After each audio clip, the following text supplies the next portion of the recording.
Ya oke, kembali berhibur sama kami sini. Ya semari menunggu tamu undangan dan acara intinya. Terima kasih dari kami. Assalamualaikum warahmatullahi wabarakatuh. Bersama kami Dua Madu. Cinta pasti kembali.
Payung hitam itu yang jadi saksi, tak sengaja aku menyakiti.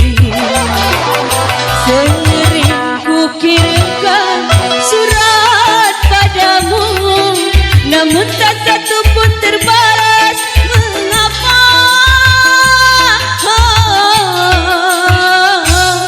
Mengapa?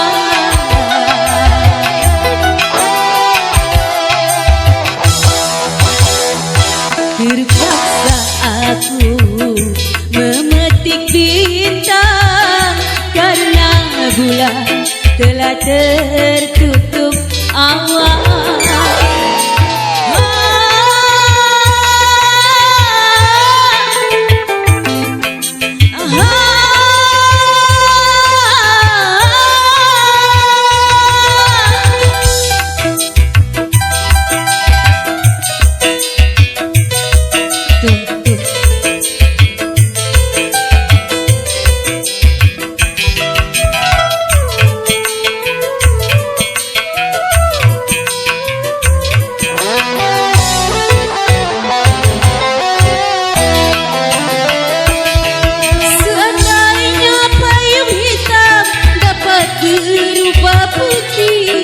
Bila sudah jodoh kita pasti kembali lagi.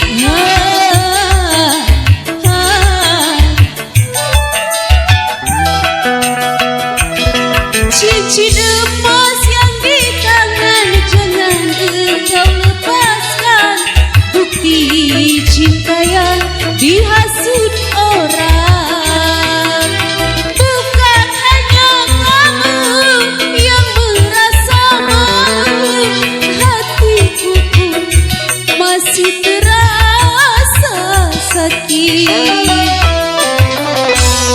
Terpaksa aku memetik bintang karena bulan telah tertutup awan.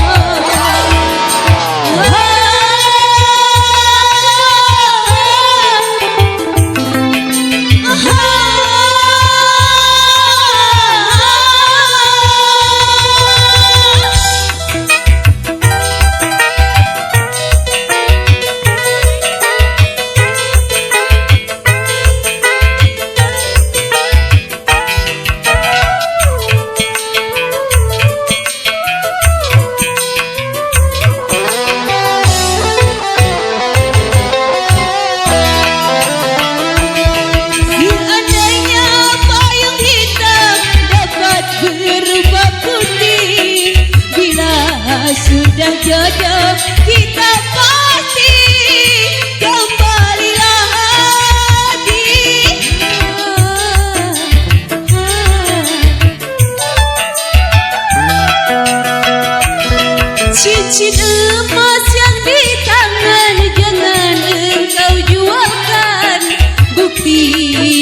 sayang dihasut orang.